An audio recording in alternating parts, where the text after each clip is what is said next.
সত্যি করে কথা বলবেন। আপনি কি এক মুহূর্তের জন্য কখনো আমাকে পছন্দ করেন নাই? আমি জানি আপনি আমাকে পছন্দ করছেন, আপনার চোখে আমি সেটা দেখছি। আপনি মুখ ফুটে সেটা কখনো বলতে পারেন নাই, কিন্তু কেন? দেওনি তো, আব্বা মারা যাওয়ার পর থেকে কাকা আমার এই জায়গায় নিয়ে গেছে, পড়াশোনা করায়, নিজের সন্তানের মতো দেখছে, অনেক বেশি ভালোবাসে। তার চেয়ে বড় কথা হচ্ছে আমার খুব বিশ্বাস করে। কারে ভালোবাসি কারে ভালোবাসি না সেটা আমার কাছে বড় কথা। বড় কথা হয়েছে যে মানুষটা আমার এত বেশি ভালোবাসে, বিশ্বাস করে, নিজের পোলার মতো দেয়, আমার বিশ্বাস আমি মানতে পারছি। তোমার তো বিয়ে ঠিক হয়েছে ভালো জায়গায়, ছেলে নাকি আমেরিকা থাকে, বিয়ের পর নাকি তোমার আমেরিকা নিয়ে যাইব। কাকা কইছে ছেলে ভালো, ছেলে পরিবার ভালো। দেহ কেমন লাগে? আসিফ ভাই, আমার কোনো বিদেশ যাওয়া লাগবে না। আমি আপনার সাথে সারা জীবন কাটায় দিতে চাই। আপনি আমার যেখানে নিয়ে যাবেন চান আমি সেইখানে যাবো।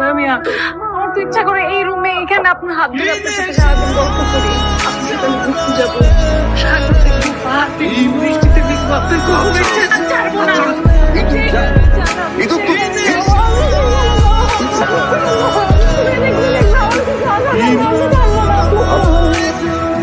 পড়াশোনা এখনো শেষ হয়নি, এখন যদি তোমাকে আমি এই বাড়ি থেকে বাইর করে দিই, পুরো জিন্দেগি তোমার বরবাদ হয়ে যাবে। মানুষ ভুল করে, আর ভুল থেকে শিক্ষাও নেয়।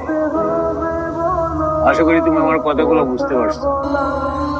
ডাকলা যে এখনো হাসতেছেন? আপনার এই হাসি কখনো বুঝবে না, না? বিল্ডিং থেকে নামায় গরুর গোয়ালের পাশে একটা ঘরে রাখছে আপনাকে, তারপরে হাসতে পারতেছেন? আমার যারা শ্বশুর বাড়ির লোকজন হবে, তারা আপনাকে এত ভাবে অপমান অপদস্থ করলো, তারপরে তখন আপনি হাসি মুখে সহ্য করছেন সবকিছু। কার জন্য করতেছেন এগুলা? আমি জানি না মনে করছেন আমি বুঝি না? এখনো স্বীকার করবেন না আপনি? বাসেন না ভালো আপনি আমাকে? বাসেন না? আর কাছে আইও না, কাকা যদি দেখতে পারে এবার গরুর মধ্যে থাকতে হবে। ভালোবাসা বসে কাকা যেন আমার খুব ভালোবাসে। একটা বিষয় বুঝো, যদি আমার ভালো না বাসতো তাহলে কি আমার বাড়ির ভিতরে রাখতো? তোরা গেট দিয়ে বাইর করে দিত। আমি এটাও জানি যে তোমার বিয়ে হয়ে গেলে আমার বিল্ডিং উঠে সমস্যা নেই। আপনার যোগ্যতা কাছারি ঘরে থাকার মতোই, জীবন আমার সামনে আসবেন না। কাকা তো নাই, যাও ধরে যাও, পাগলামি করা তো লিমিট থাকে, তাই না? আচ্ছা, এই যে আমাদের পুরা বাসার সাথে কখনো আমাদের বাসায় এরকম নাকি আসতে চান? চিন্তা করার কোনো কারণ নেই। বাবা থেকে আসবে, ডিনারে পাঠিয়ে গেছে পাহাড় দেওয়ার জন্য। আমাকে দেখতে কেমন লাগতেছে? লোকের কানে লাগতেছে। আপনি পাঞ্জাবি করেন না? পাঞ্জাবি করলে তো অন্তত আমার শ্বশুর বাড়ির মানুষের সামনে আপনার মানটা রক্ষা হতো। মানুষজন না পোশাক আশাকের উপরে সবকিছু বিবেচনা করে। পোশাক দিয়ে কি কারো মান ঠিক করা যায়?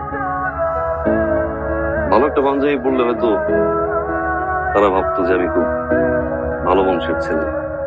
তাতে কি আমার মানটার কোনো পরিবর্তন হইতো? আমি কি কাছারি ঘর ছেড়ে কি বিল্ডিং উঠতে পারতাম? পারবো না। মানের পরিবর্তন করতে পারবো কেন যে মানুষ ভাবে জানি না।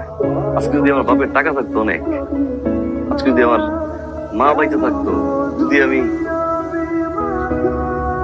কাকার সম পর্যায়ে চলতে পারতাম, তাইলে আজকে হলুদ যে মজা পাইতাম। আমার এখন আফসোস নেই, একটা খারাপ লাগা আছে জানো।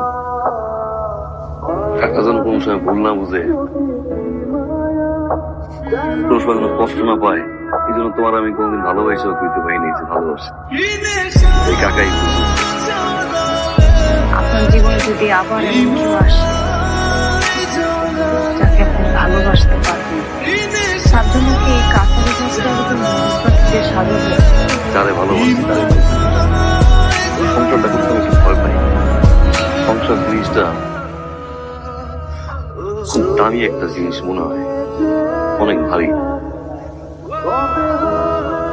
যারে ভালোবাসলাম তারই তো পাই না, ভারী জিনিসের দায়িত্ব কি হয়? আর যদি সেই মানুষটাই আসে, তখন কি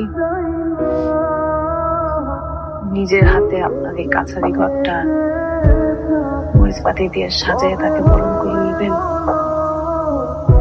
মুখ ফুটে তারা বলতে পারবেন ভালোবাসার কথা? পারবেন তার বাবার চোখে চোখ রেখে বলতে যে আমি আপনার মেয়েকে নিয়ে যেতে পারবো? মুখে চশমা নিয়ে এই তো 2 বছর মুখে চলে যাবেন। আমরা কারোর জন্য অপেক্ষা করলেও সময় পাওয়া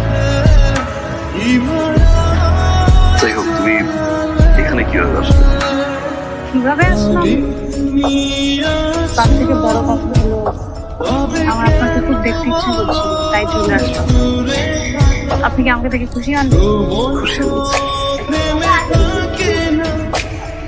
ছুটি বাবা, বাড়িতে যাও। আপনার ছেলে সুইট মায়ের মতো হয়েছে, তাই না? সংসার নাম